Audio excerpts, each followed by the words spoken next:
ये थे वो हैरानकुन मनाजिर जो अमरीकी तारीख में आज से पहले कभी नजर नहीं आए। ये अमरीकी सदर डोनाल्ड ट्रंप, नायब सदर जेडी वेंस और यूक्रेनी सदर व्लादिमीर ज़ेलेंस्की के दरमियान कल होने वाली तकरार के वो मनाजिर थे जिन्हें अमरीकी मीडिया इंतहाई हैरानकुन, शख्सी लड़ाई का बदतरीन मुजाहरा और जंग अजीम दोयम के बाद यूरोपीय तारीख का सबसे अहम टर्निंग पॉइंट करार दे रहा है। ये ओवल ऑफिस में होने वाली उस अहम मुलाकात के मनाजिर हैं जिससे यूक्रेन समेत पूरे यूरोप की उम्मीदें वाबस्ता थी, क्योंकि इस मुलाकात में अमेरिका और यूक्रेन के दरमियान नायाब मादनियात से मुतल्लिक मुआहदे का ऐलान होना था, जिसके तहत यूक्रेन अमेरिका को अपने मादनी वसाइल तक रसाई की इजाजत देता, जो सदर ट्रंप का देरीना मुतालबा था, और बदले में यूक्रेन को रूस के मुकाबले में अमेरिका से ऐसी सिक्योरिटी गारंटीज दरकार थी जिसके तहत अमेरिका यूक्रेन की आज़ादी और खुद मुख्तारी को यकीनी बनाता और जंग के दौरान माली और फौजी इमदाद जारी रखता। मगर इस 50 मिनट तवील मुलाकात के आखिरी लम्हात में ऐसी बहस और तकरार का आगाज हुआ, ऐसे जुमलों का तबादला हुआ जिसने यूक्रेन समेत पूरे यूरोप को बड़ी मुश्किल में डाल दिया है। जबकि अमेरिका पर यह तनकीद हो रही है कि वो अपने ही बनाए हुए वर्ल्ड ऑर्डर से पीछे हटकर खुद को आइसोलेट कर रहा है। इस गैर मामूली मुलाकात के बाद ना ही तयशुदा मुआहदे पर दस्तखत हुए, ना ही यूक्रेनी सदर और उनकी टीम को जोराना दिया गया, ना मुश्तरका प्रेस कॉन्फ्रेंस हुई, बल्कि इंतहाई तज़ीक आमिज़ रवैया इख्तियार करते हुए यूक्रेनी सदर को व्हाइट हाउस से फौरी चले जाने की हिदायत दी गई। रॉयटर्स की खबर के मुताबिक व्हाइट हाउस ने बताया कि यूक्रेनी वफ्द को उस वक्त व्हाइट हाउस छोड़ने का कहा गया जब उनके लिए खाने का इंतजाम किया जा रहा था, जबकि यूक्रेनी वफ्द मुसलसल मुज़ाकरा जारी रखने पर जोर देता रहा। मगर अब सूरत हाल ये है कि फिलहाल यूक्रेन और अमेरिका के दरमियान ताल्लुकात तारीख की कम तरीन सतह पर आ चुके हैं। अमरीकी सदर फौरी और गैर मशरूत जंगबंदी के सिवा यूक्रेन से कोई बात करने को तैयार नहीं है। वो ये भी कह चुके हैं कि अगर यूक्रेन जंगबंदी पर राजी ना हुआ तो अमेरिका यूक्रेन की इमदाद बंद कर देगा। जबकि दूसरी तरफ यूक्रेन को रूस से गैर मशरूत जंगबंदी पर एतमाद नहीं है और उन्हें लगता है कि ट्रंप रूसी सदर पुतिन से हद से ज्यादा मुतासिर होकर यूक्रेन को धोखा दे रहे हैं। और यूक्रेनी सदर ज़ेलेंस्की ने कल मुतअद्दिद बार इन्हीं जज्बात का इजहार करते हुए कहा कि यूक्रेन से ज्यादा जंगबंदी में कोई जल्दी नहीं जाता, मगर हमें मुनसिफाना जंगबंदी की तरफ जाना होगा। अमेरिका को जंगबंदी के मुआहदे के लिए हमें सिक्योरिटी गारंटीज देना होगी। मगर अमेरिकी सदर डोनाल्ड ट्रंप पहले तो सिक्योरिटी गारंटीज के मुतालबे पर तबसरे से गुरेज करते रहे, मगर जब बार बार यही सवाल उनसे हुआ तो ट्रंप ने कहा कि उन्हें सिक्योरिटी गारंटी देने से ज्यादा डील में दिलचस्पी है। सिक्योरिटी गारंटियां जरूरी नहीं, डील जरूरी है।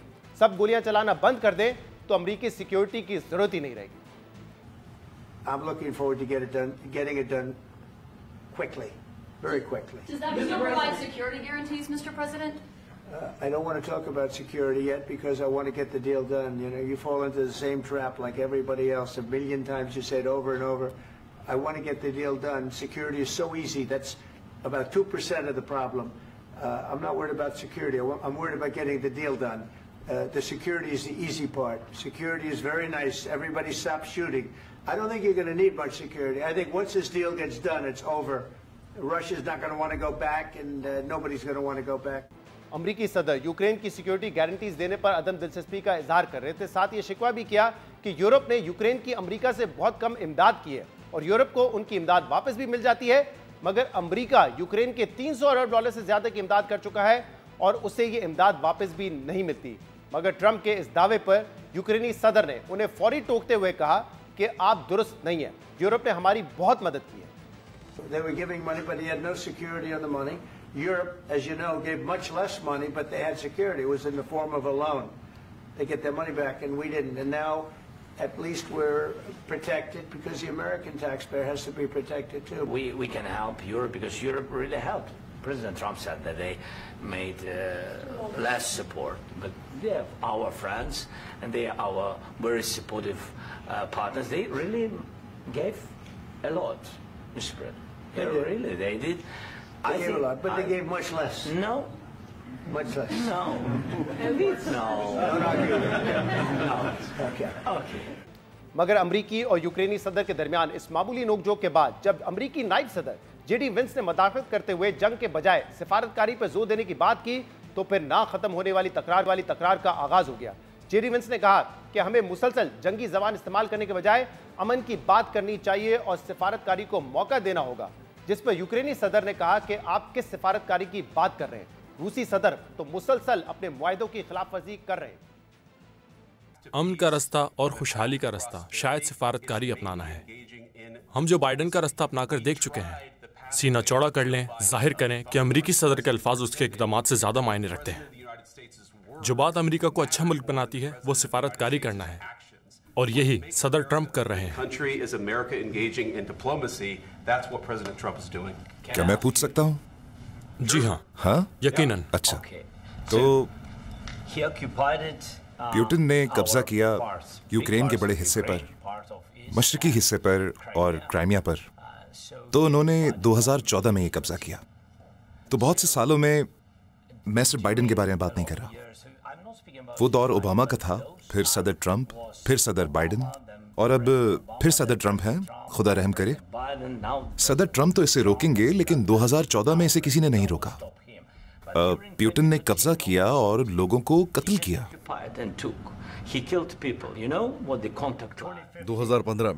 2014 में उस वक्त तो मैं नहीं था।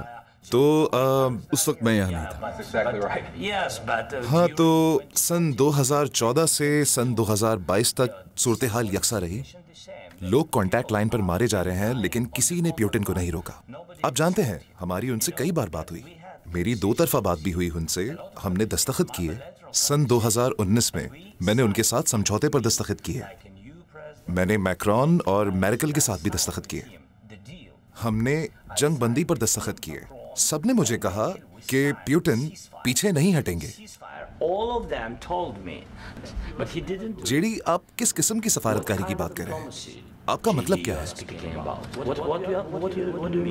मैं उस किस्म की सिफारतकारी की बात कर रहा हूँ जो आपके मुल्क की तबाही खत्म करेगी। जनाब सदर बसद एहतराम, ये बेअदबी है कि आप ओवल ऑफिस आएं और अमरीकी मीडिया के सामने कानूनी चाराजोई करें। इस वक्त आप लोगों को जबरदस्ती भर्ती करके सरहद पर भेज रहे हैं क्योंकि आपके पास मर्दों की कमी है।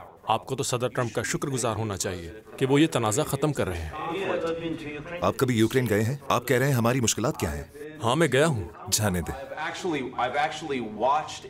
मैंने वीडियोस देखी हैं और जानता हूँ कि जो यूक्रेन जाता है आप उसे प्रोपेगेंडा टूर करवाते हैं। जनाब सदर, क्या आप इत्तेफाक नहीं करेंगे? क्या आपको फौज में लोग भर्ती करने में मुश्किलात दरपेश हैं? और क्या आपके नज़दीक एहतराम है कि ओवल ऑफिस आएं और उस अमरीकी इंतजामिया पर हमला आवर हों जो आपके मुल्क को तबाही से बचाने की कोशिश कर रहा है?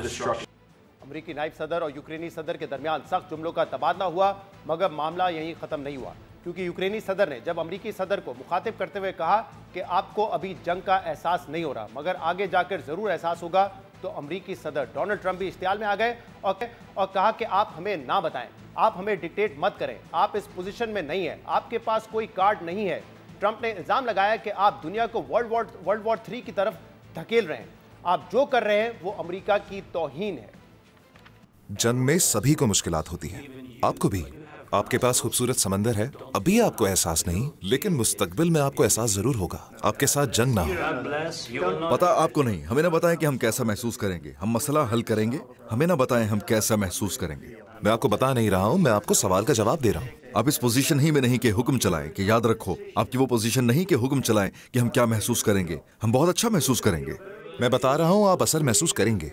आप बहुत अच्छी पोजीशन में नहीं, आपने खुद को बुरी पोजीशन पर गिराया है, और इन्होंने बिल्कुल ठीक कहा है। देखिए, जंग के आगाज से आप अच्छी पोजीशन में नहीं। जंग के आगाज से आपके पास खेल के पत्ते ही नहीं, हमारी वजह से आपके पास पत्ते आए थे। मैं ताश नहीं खेल रहा जनाब सदर, मैं संजीदा हूँ, बहुत ही संजीदा हूँ, इंतहाई संजीदा हूँ। आप ताश की बाजी लगा रहे हैं, आप लाखों लोगों की जान से खेल रहे हैं, आप तीसरी जंग अजीम पर जुआ खेल रहे हैं। ये आप क्या कह रहे हैं? आप तीसरी जंग अजीम पर जुआ खेल रहे हैं। जो आप कर रहे हैं वो इस मुल्क की बहुत बेइज्जती है।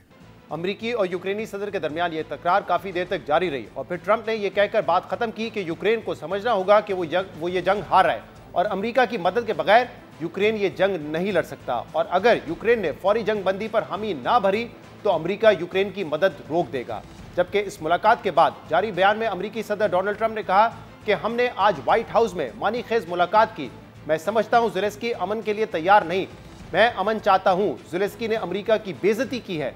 जब ज़ेलेंस्की अमन के लिए तैयार हो तो वो वापस आ सकते हैं। जबकि यूक्रेनी सदर ज़ेलेंस्की ने एक्स पे अपनी पोस्ट में अमरीकी अवाम, अरकान कांग्रेस और सदर ट्रंप का शुक्रिया अदा करते हुए लिखा कि यूक्रेन सिर्फ मुनसिफाना और पायदार अमन चाहता है। अहम बात यह है कि अमरीकी सदर से तकरार के बाद अमरीकी वजीर खारजा समेत बाज़ रिपब्लिकन रहनुमाओं ने यूक्रेनी सदर से माफ़ी मांगने का मुतालबा भी किया था। मगर यूक्रेनी सदर ने फॉक्स न्यूज को इंटरव्यू में माफी मांगने से इनकार करते हुए कहा कि आज व्हाइट हाउस में जो कुछ हुआ उसमें उन्होंने कुछ गलत नहीं किया। कभी कभार हमें खुलकर बात करना पड़ती है। अमरीकी और यूक्रेनी सदर के दरमियान तलकलामी और तकरार का मामला तो कल पेश आया था, जबकि इसी हफ्ते फ्रांसीसी सदर और बरतानवी वजीर आजम की भी ओवल हाउस में बाज मामलात पर अमरीकी सदर डोनाल्ड ट्रंप से इख्तलाफ करने के गैर मामूली मनाजिर भी सामने आए थे। Europe is loaning the money to Ukraine. They get their money back. No, in fact, to be frank, we paid 60% of the total effort, and it was through, like the US, loans, guarantee, grants, and we provided real money. To be clear, okay. We have 230 billion frozen assets in Europe, Russian assets, but this is not as a collateral of a loan because this is not our belonging. So they are frozen. If at the end of the day in the negotiation we will have with Russia, they're ready to give it to us, super. It will be loan at the end of the day and Russia will have paid for that. If you believe that, the European nations said, you know, they get their money back by giving money. We don't get the money back. Biden made a deal. He put in $350 billion. And I thought it was a very unfair situation. We're not getting all of ours. I mean, quite a bit of ours was gifted. It was given. There were some loans, but mainly it was gifted, actually. बहरहाल अब बजाय Donald Trump ने Ukraine को दोहरी आजमाइश में डाल दिया है, क्योंकि यूक्रेन खुद ये तस्लीम करता है कि वो अमेरिका के बगैर ना ये जंग जीत सकता है ना जंग जारी रख सकता है। मगर कल की तकरार और अमेरिका के सख्त रवैये के बाद यूक्रेनी अफवाज ने अपने पैगामात में मरते दम तक लड़ने और किसी सूरत हथियार ना डालने का अज़म जाहिर किया है, जबकि यूरोपीय ममालिक भी यूक्रेन की हर तरह से मदद करने का अज़म जाहिर कर रहे हैं। फ्रांसी सदर इमैनुअल मैक्रोन ने कल अपने बयान में यूक्रेन की हिमायत करते हुए कि इस जंग में जालिम रूस है और यूक्रेन मजलूम है। पोलैंड, स्पेन और जर्मनी ने भी यूक्रेन की हिमायत का यकीन दिलाते हुए कहा है कि यूक्रेन अकेला नहीं है, जबकि बरतानवी वजीर आजम ने भी अपने बयान में कहा है कि वो यूक्रेन की हिमायत जारी रखेंगे और अमन का ऐसा रास्ता निकालने की कोशिश करेंगे जिसमें यूक्रेन की खुद मुख्तारी और सालमियत यकीनी हो। इसलिए अब सवाल यह है कि क्या यूक्रेन सिर्फ यूरोप की मदद से जंग जारी रख सकेगा और क्या अमेरिका वाकई यूक्रेन की इमदाद बंद कर देगा? जबकि यह सवाल भी अहम है कि डोनाल्ड ट्रंप रूस और यूक्रेन के दरमियान जंग बंदी का जो मुआहदा चाहते हैं वो अमन मंसूबा आखिर है क्या? इस हवाले से मुजवजा मंसूबे के पिछले माह कुछ अहम तफसीलात लीक हुई थी, जिसमें यह बात सामने आई थी कि डोनाल्ड ट्रंप जंग बंदी की खातिर रूस को हर किस्म की रियायत देने और अमेरिका के इत्तेहादी यूरोप को साइडलाइन करने को भी तैयार हैं। यूक्रेनी अखबार स्ट्रैना टुडे में शाया तफसीलात के मुताबिक डोनाल्ड ट्रंप 20 अप्रैल तक जंग बंदी चाहते हैं और वो ये भी चाहते हैं कि यूक्रेनी अफवाज ने रूस के जिन इलाकों पर कब्जा किया है वहां से उनकी अफवाज इनखला करे, मगर दूसरी तरफ रूस ने क्राइमिया समेत यूक्रेन के जिन इलाकों पर कब्जा किया है उन इलाकों पर रूसी हाकमियत तस्लीम कर ली जाए। ताहम यूक्रेनी सदर ने इस मंसूबे को तस्लीम करने से इनकार कर दिया है। बहरहाल अब देखना होगा कि रूस और यूक्रेन के दरमियान फरवरी 2022 में शुरू होने वाली जंग का मुस्तकबिल क्या होगा, जिसमें यूक्रेनी सदर के मुताबिक अब तक 43,000 यूक्रेनी फौज हलाक हो चुकी है, जबकि दूसरी तरफ बीबीसी के मुताबिक 95,000 रूसी फौजी पिछले 3 सालों में मारे जा चुके हैं। और इस पूरी सूरत हाल पर बात करने के लिए हमें यूक्रेन से ज्वाइन कर रही है कीव पोस्ट की reporter Ulyana Hrazhdan. Ulyana, thank you very much for joining us.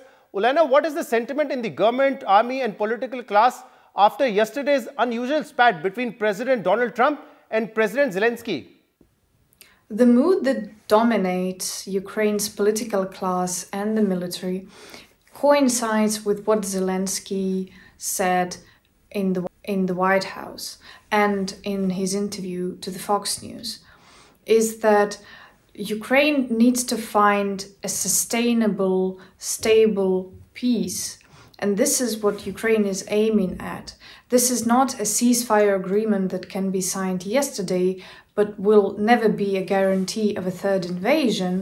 Rather than that, Ukraine is looking for a solution that will create circumstances where Russia will not want to attack again, to invade again, and to cause the terror it has caused before. Ukraine also learned lessons after 2014 when ceasefire agreements were also signed and Russia has also breached them. And this is what the military is also fighting for. The military is fighting for a stable peace, just as the political class. And this is why Zelensky was pushing on his position. And the problem is that the US President Donald Trump chose an easier strategy. He chose a strategy of bending Ukraine to an easier peace and to giving up their position, and instead sign any kind of ceasefire that might not work in a week. And this was his problem, and when Zelensky started opposing it, both he and Vance became furious. So, Lena, what is the way forward now? Will Ukraine settle with US proposal that is ceasefire, or do you think Ukraine will continue to fight without US support? I'm not a diplomat, but things can go in different scenarios. On one hand, Pentagon has already slashed programs where the US were aiding Ukraine to win in cybersecurity operations, for example. And Trump definitely sends a signal that we will block any aid that we gave you because you don't want to reach a compromise that we provided. The US may really slash all aid, and that might mean that Europe can be the key player and it can really become more united than it has been before in order to help Ukraine win the war against Russia.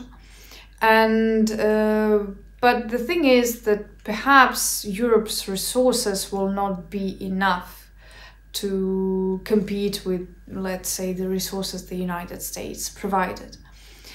One way or another, for Ukraine, basically nothing changes.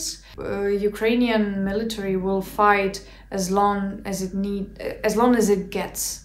And as well as Ukraine's central bank is also ready to sustain Ukraine's economy as long as it gets, and they don't see some magic trick in ceasefire agreement that it will create. No, Ukraine's economy should be sustainable no matter what happens. And Europe has already shown an incredible amount of support to Ukraine, and I suppose that these negative events that were unfolding in the White House, they acted as a crisis trigger for Europe to finally find more strength and more leadership to lead the process of winning war against evil. Thank you very much, Olena, for joining us. नाज़रीन, programme में एक break शामिल करते हैं, इसके बाद हम मजीद बात करेंगे. Stay with us.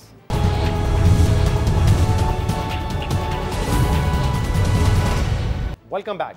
कराची में 23 साला नौजवान मुस्तफ़ा आमिर कत्ल केस में हर दिन हैरानकुन और तशवीशनाक तफसीलात सामने आ रही हैं. मुस्तफ़ा आमिर के अगवा और कत्ल से शुरू होने वाला मामला अब मंशियात की खरीदो फरोख्त, मनी लॉन्ड्रिंग और साइबर क्राइम की तहकीकात तक फैल चुका है और हर दिन मुल्जिम अरमगान के मुख्तलिफ जराइम के इंकशाफात हो रहे हैं. मुस्तफ़ा आमिर के बेईमाना और दिल दहला देने वाले कत्ल की तहकीकात के सिलसिले में एक लड़की का बयान भी रिकॉर्ड कर लिया गया है और ज़राए के मुताबिक इस लड़की ने मुल्जिम अरमगान की जानिब से तशद्दुद और धमकियों की तस्दीक करते हुए कहा है कि अरमगान ने उससे भी लोहे के रॉड से तशद्दुद का निशाना बनाया और धमकियां दी थी. दूसरी जानिब मुस्तफ़ा आमिर कत्ल केस के लिए DIG CIA मुक़द्दस हैदर की सरबराही में बनाई गई स्पेशल इन्वेस्टिगेशन टीम का आज पहला इजलास हुआ है, जिसमें ज़राए के मुताबिक अरमगान के खिलाफ मंशियात, मनी लॉन्ड्रिंग और साइबर क्राइम की तहकीकात के लिए मुख्तलिफ एजेंसियों की खिदमात लेने का फैसला भी किया गया है. इसके अलावा कल कौमी असम्बली की कायम कमेटी बराए दाखिला ने भी इस केस में FIA और ANF को तहकीकात का हुक्म दिया था और कायम कमेटी के इजलास में पीपल्स पार्टी के रुकन कौमी असम्बली आगा रफ़ीउल्लाह ने इंकशाफ किया था कि अरमगान के खिलाफ जो तहकीकाती टीम है उसमें उसका रिश्तेदार भी मौजूद है. अहम बात यह कि 2 रोज़ पहले मुस्तफ़ा आमिर कत्ल केस में 2 अहम गवाहों और अरमगान के 2 मुलाजमों गुलाम मुस्तफ़ा और ज़ुएब ने अदालत में मुल्ज़मान अरमगान और शिराज को शनाख्त कर लिया था और अपने 164 के बयान में दोनों ने 6 जनवरी की रात मुस्तफ़ा आमिर की अरमगान के घर आमद, फिर गालम गलोच और फायरिंग की आवाज़ें सुनने की तस्दीक की है. इसके अलावा दोनों गवाहों ने अरमगान की जानिब से खून साफ करने के अहकामात देने की भी तस्दीक की है.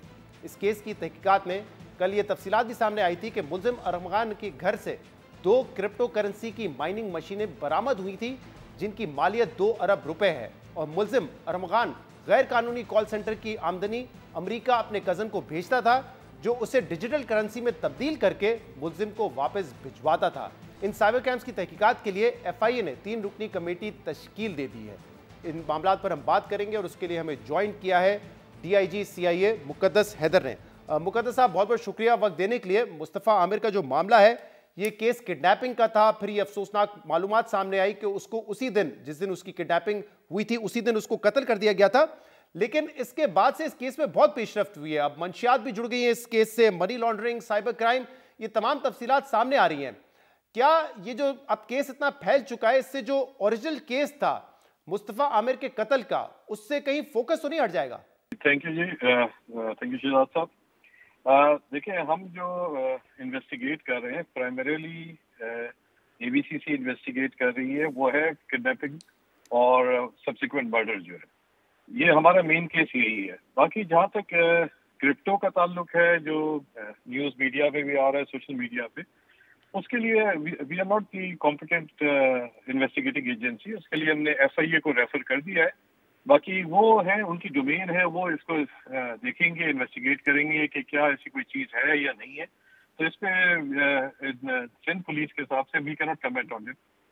राइट। एंड सेकेंडली, मुनिशियात का जो आपने जिक्र किया, वो हमारा एक दूसरा यूनिट है, सीआईए का स्पेशल इन्वेस्टिगेशन यूनिट। वो मुनिशियात के नेटवर्क के इन्वेस्टिगेट कर रहा है। इस सिलसिले में it is not exactly directly connected to this case, ये मुस्तफा आमिर के मर्डर केस के साथ डायरेक्टली कनेक्ट नहीं है, लेकिन कुछ चीजें हैं जो अर्गमान के साथ चीजें कनेक्ट करती हैं, लेकिन वो इट इज इंटायरली जो एसआईयू कर रही है। राइट। तो क्योंकि सोशल मीडिया पे, और मैंने कुछ फैमिली के भी ऐसे रिमार्क्स देखे थे कि बहुत ज़्यादा ऐसा लगता है कि केस फैल गया है और कहीं ऐसा ना हो कि कोई इसको डाइवर्ट करने की कोशिश हो। तो आप ये कह रहे हैं कि एवीसीसी के पास जो केस है वो मुस्तफ़ा आमिर के कत्ल का केस है और वो एक सेपरेट केस है, उसका बराह रास्त मंशियात के या क्रिप्टो करेंसी के जो स्कैंडल के इस वक्त बातें सामने आ रही है उससे जुड़ा हुआ नहीं है वो? जी एग्जैक्टली, उससे कोई ताल्लुक नहीं है। हम एबीसीसी सीआईए जो है उसने केस को इन्वेस्टिगेट किया है for murder and kidnapping, and crypto या मनशियात के जो केसेस हैं उसका डायरेक्टली इससे कोई ताल्लुक नहीं है।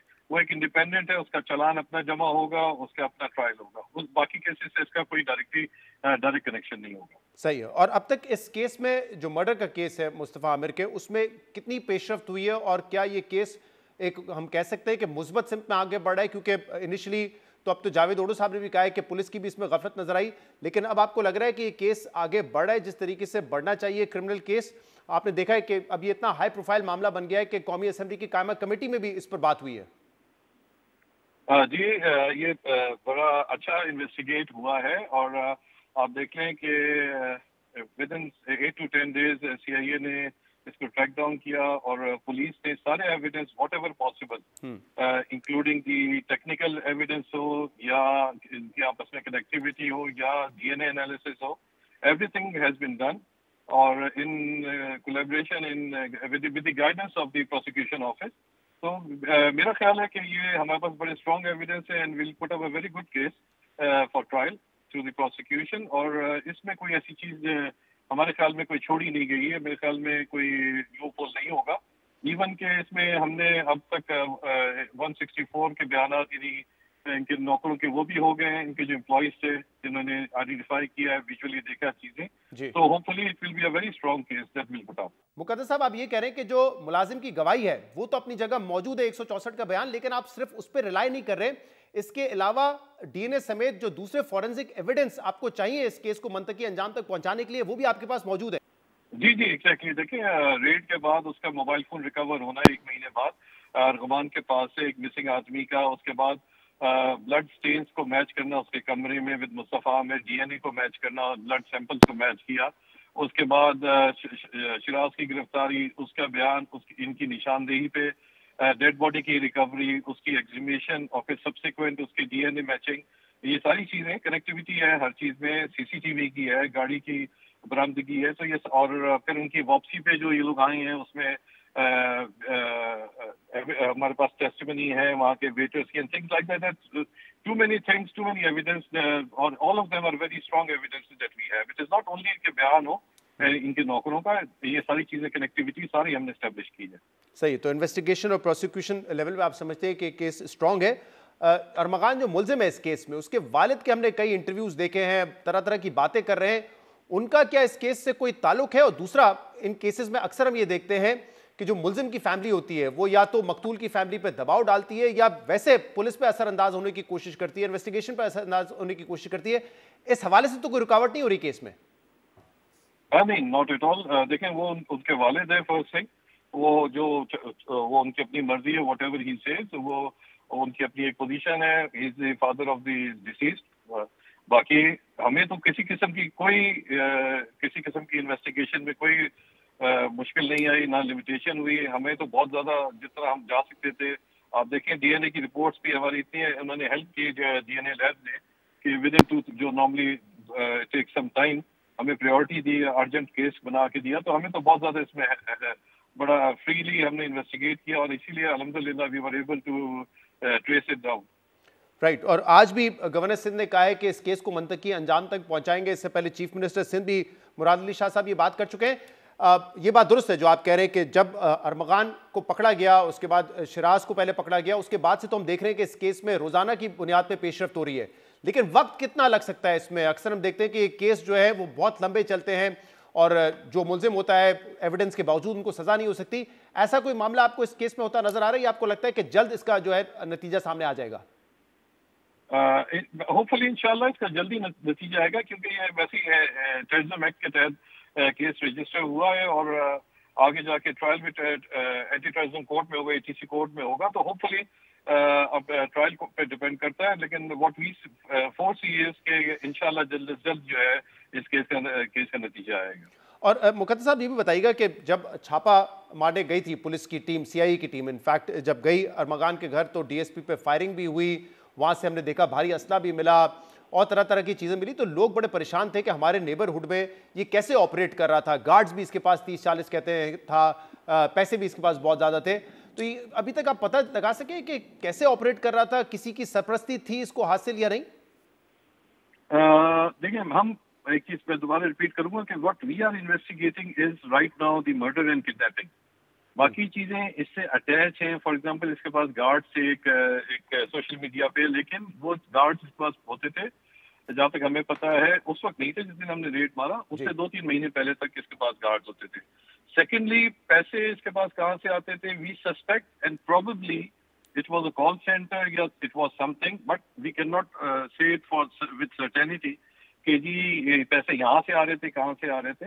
वो हमने, जैसे मैंने आपको पहले कहा कि एफआईए को रेफर किया है, वो आगे इन्वेस्टिगेट करेंगे कि जी ये ऐसी बात है या नहीं है, व्हाटएवर उस इन्वेस्टिगेशन का आउटकम होगा।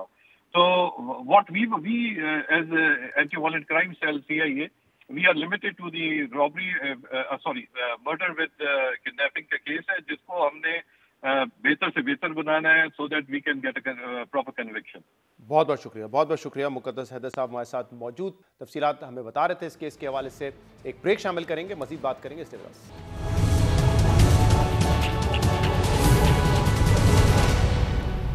वेलकम बैक नाज़रीन। 29 साल बाद एक बड़ा आईसीसी इवेंट पाकिस्तान में हो रहा था, चैंपियंस ट्रॉफी 2025। फैंस की उम्मीदें थी कि टीम अपने होम ग्राउंड पे अच्छा परफॉर्म करेगी, पाकिस्तान क्वालिफाइंग में पहुंचेगा, फाइनल में पहुंचेगा और शायद टूर्नामेंट जीते, लेकिन ऐसा हो नहीं सका। हम दिफा तो दूर की बात अपने चैंपियंस ट्रॉफी का 2017 का, इनफैक्ट हम पहले ही राउंड में जो है वो बाहर हो गए, अपने पहले 2 मैचेस हार गए। आगे कैसे बढ़ा जाए, क्या कमजोरियां हैं, उनको कैसे ओवरकम किया जाए, इस पर हम बात करेंगे, जिसके लिए हमारे साथ मौजूद हैं पाकिस्तान के साबिक टेस्ट क्रिकेटर मोहम्मद आमिर और पाकिस्तान के टेस्ट क्रिकेटर अहमद शहजाद। आप दोनों का बहुत बहुत शुक्रिया ज्वाइन करने के लिए। आमिर, बताइएगा कि क्या कमजोरियां हैं जिनको दूर करने की जरूरत है, आगे कैसे बढ़ाया जाए, क्योंकि अपेरेंटली जो बड़ा टूर्नामेंट है 2026 में वो T20 वर्ल्ड कप है। अब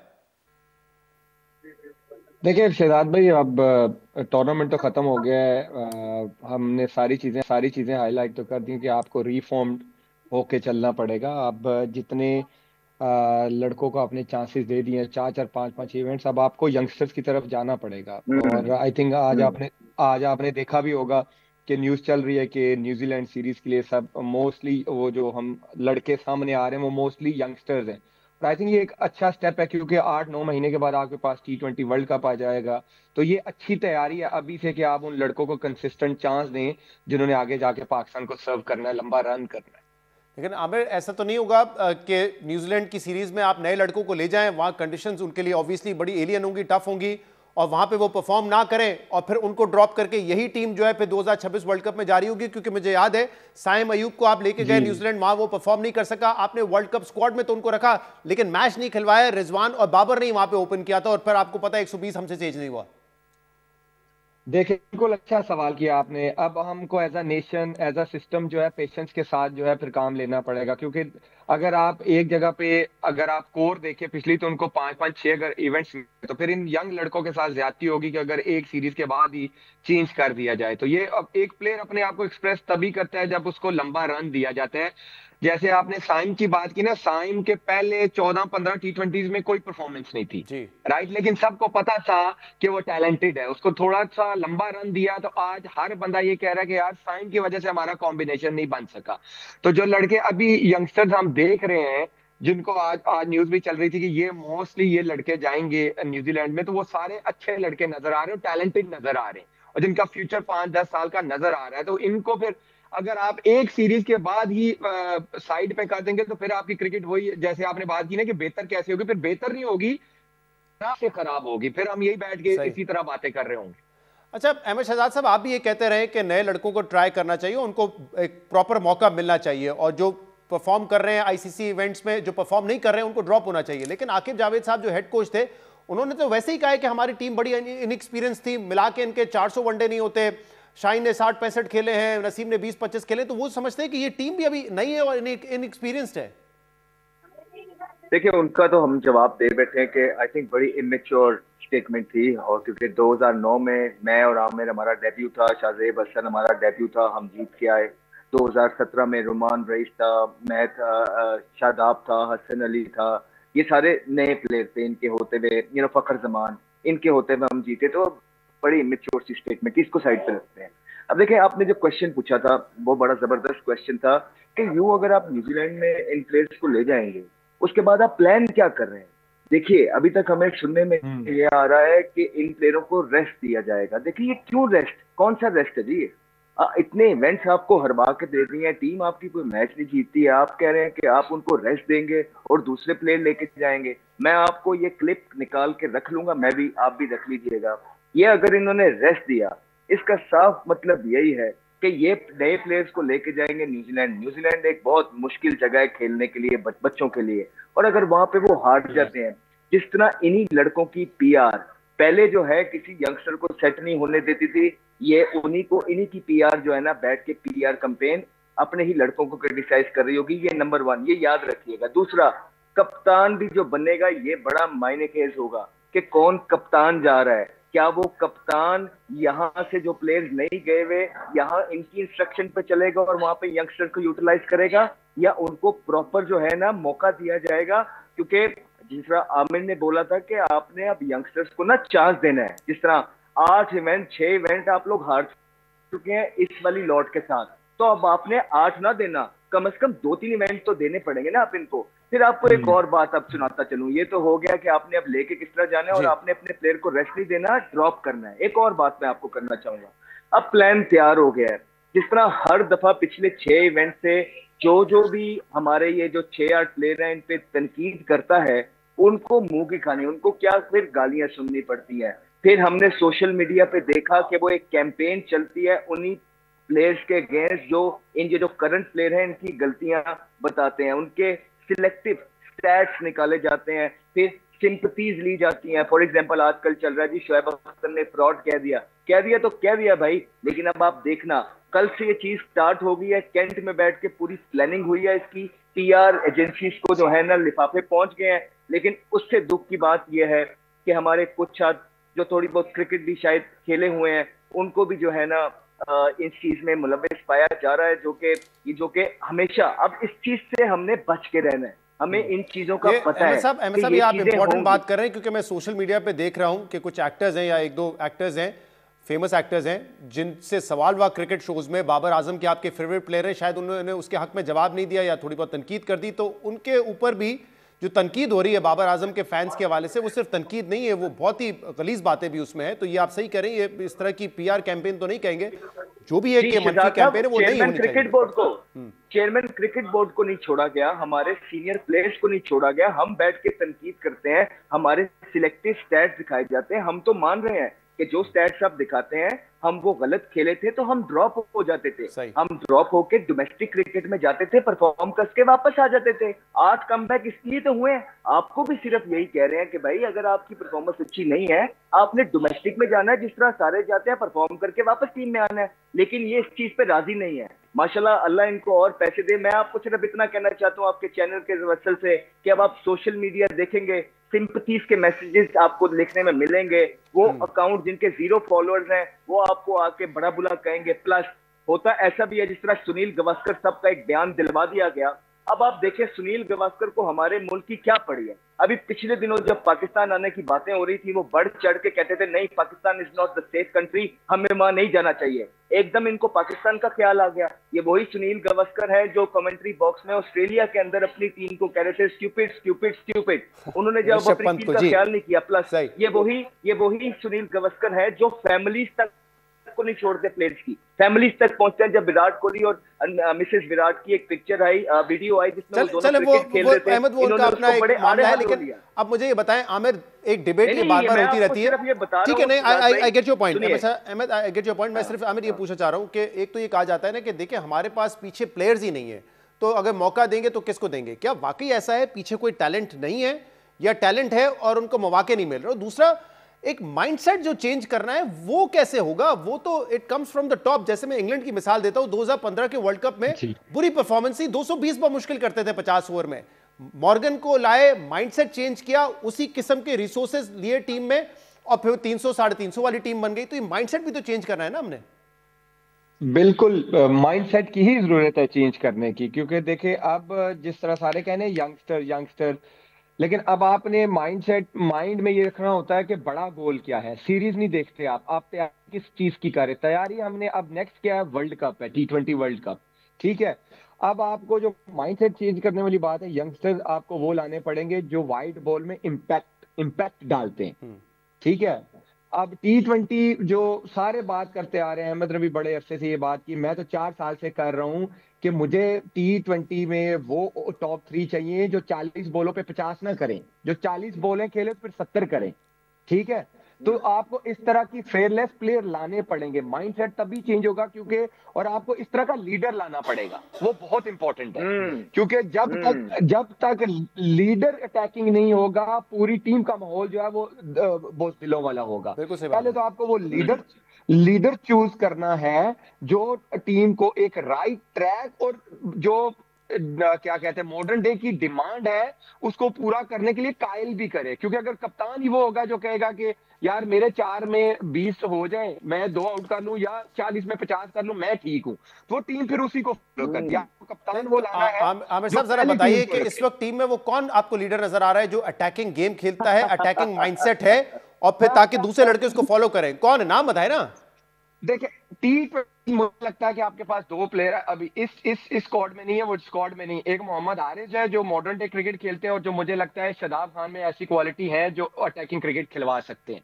अब ये बोर्ड को चूज करना है कि उन्होंने किसको कप्तान बनाना है। मुझे लगता है ये 2 ऐसे लड़के, जितना मैंने इनको देखा है, ये मॉडर्न डे क्रिकेट को थोड़ा सा समझते भी है, उस स्टाइल में खेलना भी। मैं ये सवाल अहमद के पास लेके जाता हूँ, लेकिन इससे पहले एक और सवाल आमिर। लेकिन आमिर मसला ये है कि शादाब की अपनी परफॉर्मेंसेस हैं जी, शादाब की जो अपनी की परफॉर्मेंसेस हैं वो तो टीम से जो है ना अपनी परफॉर्मेंसेस की वजह से ड्रॉप हुआ है। तो ये मेरे भाई के जब उसकी अपनी परफॉर्मेंस वो टीम में नहीं बन रहा। एक चीज जो मुझे उसकी एक चीज पसंद आई, देखिए उससे परफॉर्मेंस नहीं हुई ना, आप जाके देखो वो पूरा फर्स्ट क्लास सीजन खेल रहा है, वो कोई फर्स्ट क्लास का मैच नहीं छोड़ रहा, ठीक है? मैं ठीक बात कर रहा हूँ। यहाँ से मैं थोड़ा सा नजर आता है ना, मैं देख तो ठीक कह रहा है, खेल रहा है आमिर, हमने भी खेल रही है यार, यही तरीका है। जब टीम में जगह बनेगी उस प्लेयर को तब लाया जाता है। जरूरी ये क्राइटेरिया नहीं है कि कोई डोमेस्टिक जाके खेल रहा है। डोमेस्टिक में टॉप किया है, कितनी परफॉर्मेंसेज है, टीम के अंदर जगह है। अभी तो आप उसामा मीर को नहीं लेके आ पा रहे, फिर आप इब्रार को बाहर बिठाओगे। नहीं मेरी जान, आपने आगे अहमद मुझे एक बात बताइए, अहमद मुझे एक बात बताइए, हमारे यहाँ टीम में वैसे ही खबरें आती रहती है कि ग्रुप्स हैं और सीनियर जूनियर्स के हैं, सीनियर्स के सीनियर्स में आपस में नहीं बनती, तो अगर हम एक यंग कैप्टन लगाएं, साउथ अफ्रीका में ग्रेम स्मिथ ने 1 साल खेला था, उसको लगा दिया, वो 15 साल कप्तान रहा और एक कामयाब कप्तान रहा। हमारे यहाँ किसी जूनियर को एक्सेप्ट करने वाला कॉन्सेप्ट है? आप दोनों ने तो ड्रेसिंग रूम में बड़ा वक्त गुजारा है। जी, अब मेरी बात सुने गौर से। देखिए, हम बड़ी देर से कहते आ रहे हैं कि एक बड़ा स्ट्रॉन्ग ग्रुप है। बाबर आजम पे क्या जो है ना एलिगेशन थे, शादाब खान कहते के फ्रेंड्स को करते हैं, ये एक बड़ा ग्रुप है। तो हसन अली, राणा, ये सारे एक फ्रेंड्स हैं, ठीक है, ग्रुप है। उसके बाद अगर आप शादाब को कप्तान लेके आएंगे, शादाब दोबारा से अपने फ्रेंड्स को oblige करेगा, उस बंदे को, उसी ग्रुप को। तो आपने इससे बाहर से कप्तान लेके आना है। मैं कहता हूँ आप जो मर्जी लगा दे, आप छोटे साइम को बना दे, जिस मर्जी को बनाए, वो जो इस एजेंट के साथ ना हो, प्लस ये फ्रेंडशिप के ग्रुप से बाहर हो। ये 2 चीजें मेरी पाकिस्तान क्रिकेट बोर्ड याद रखे। अगर नहीं करेगा, आज अगले साल इवेंट में फिर हम बैठे होंगे और आपको मैं यही बातें रिपीट करके बता रहा हूँ, याद रखिएगा। एक कैंपेन मुझे आप दोनों एक बात बताएं, आप दोनों ने बड़ी क्रिकेट खेली है, ड्रेसिंग रूम शेयर किया है, ये हमारे यहाँ क्या एक दौड़ लगी रहती है कि कप्तान मुझे बनना है? बाबर आजम को सिर्फ 2-3 साल हुए थे आए हुए, लेकिन वो कप्तान बन गए। अहमद, मेरा सवाल ये कि सचिन तेंदुलकर का 24 साल का करियर है, उसमें 2 साल कप्तानी की, बाकी वो जूनियर्स के अंडर भी खेले। जैक कैलिस जैसा बड़ा प्लेयर आज तक हमने नहीं देखा, एक मैच में कप्तानी नहीं की। शेन वॉर्न, मुरलीधरन, ये कप्तान नहीं थे लेकिन बड़े प्लेयर थे। हमारे यहाँ क्यों ये फैसिनेशन है कि नहीं, अगर टीम में कामयाब हो गया तो अब मुझे कप्तान ही बनना है? मैं बताता हूं। अभी देखना, एक एजेंट आया, उन्होंने पूरी कैंट में बैठ के, आमिर को पता है, एक प्लानिंग हुई कि आपने इसको भी निकाल देना है, कोई सीनियर नहीं रहने देना, इसको भी निकाल दो, उसको भी निकाल दो, गेम अपने हाथ में और अपने ग्रुप में ले आओ। उसके बाद जब उन्होंने सारे कैप्टनसी के नॉमिनेट जो थे उनको टीम से निकाल दिया, फिर वो 6-8 का एक ग्रुप रह गया और उनका प्लान ये था कि जो भी हो जाए, कप्तानी, सीनियोरिटी और हम ही खेलेंगे, चीजें हम में रहेंगी। फिर जो कप्तान बन जाता है ना, मेक श्योर होता है कि अपने ग्रुप से बने, ताकि जिस फ्रेंड ने उसको ओबलाइज किया होता है, वो फिर जब वो कप्तान बन जाए तो वो बाकियों को ओबलाइज करता रहे, किसी को निकाले ना। तो इस वजह से ये पावर गेम है जो अपने हाथ से निकलने। अच्छा, मैं वैसे एक ट्रेंड ये भी देख रहा हूं कि कई एक्सपर्ट जो साबिक क्रिकेटर्स हैं, जब वो टीवी पे बैठते हैं और वो कहते हैं कि ये प्लेयर्स, फलां प्लेयर्स नहीं होने चाहिए, इनको नहीं होना चाहिए, लेकिन जब वो मैनेजमेंट का हिस्सा बनते हैं या किसी बड़ी पोजीशन पे आते हैं तो उन्हीं प्लेयर्स के साथ ही काम चला रहे होते हैं। ये क्यों होता है आमिर? यार बस अब रमजान शुरू हो गया, क्या करें, अल्लाह करे हिदायत दे सबको अल्लाह। लेकिन ये मैं बताता हूँ ना, अहमद ने जो बात की है, देखिए आपको फ्रेश लड़का लाना पड़ेगा, लीडर। मैं स्पेशली लीडर पे बहुत बिलीव करता हूँ, क्योंकि उसको लड़कों ने फॉलो करना होता है। आप वो लीडर वो लेके आए जो सबके लिए एक हो। ये एक अहमद ने बहुत अच्छी बात की है कि वो पूरी टीम को एक साथ लेके चले, ना कि लीडर के 3-4 लड़के अलग हो, सीनियर प्लेयर्स के 3-4 लड़के अलग हो। ये लीडर हो और पीछे उसके 15 लड़के। एक क्विक सवाल ये भी है अहमद, सिर्फ 30 सेकंड है मेरे पास। हम आज तक इस डिबेट से नहीं निकले कि फॉरेन कोच हो या लोकल कोच हो। लोकल आता है तो कहते हैं नहीं फॉरेन कोच ले आओ, फॉरेन कोच गिलिस्पी आए, कर्स्टन आए, उससे बेहतर हो नहीं सकते थे, उनको भी हमने हटा दिया, फिर लोकल कोच ले आए, अब दोबारा बहस चल पड़ी है। कौन बेहतर आपको लगता है कि टीम मैनेज कर सकता है हमारी? सर देखिए, आपने जो फॉरेन कोचेस को जिस तरह ट्रीट किया, आपके पास एक गैरी कर्स्टन आया था, आपने उसको भी जाने दिया, गिलिस्पी आया था, उसको भी जाने दिया। मुझे बताए ना कोई नाम वाला फॉरेन कोच है, जिस तरह के आपके मुल्क के हालात हैं, कोचिंग के साथ जो चीजें करते हैं आप लोग, कोई आने के लिए तैयार होगा? ऑब्वियसली एक ऑनेस्ट बड़ा नाम गोरा जो है वो आपकी चीजों को प्रोफेशनली आगे लेके चल सकता है, क्योंकि हमारे जो कोचिंग के जो है ना, और वो जो सारे प्लेयर्स हैं, ये जो एक ग्रुप है पूरा, एक लड़ी की मैं बात करता हूँ 10-12, ये आपस में एक दूसरे के दोस्त हैं और ये व्हाट्सएप पे भी एक दूसरे के साथ माजरत आप इनको लेके आए। इंशाल्लाह आपसे हम मजीद डरेंगे कि कैसे हम अपनी टीम को बेहतर बना सकते हैं। आप दोनों का बहुत बहुत शुक्रिया। नाज़रीन, आज के प्रोग्राम में इतना ही।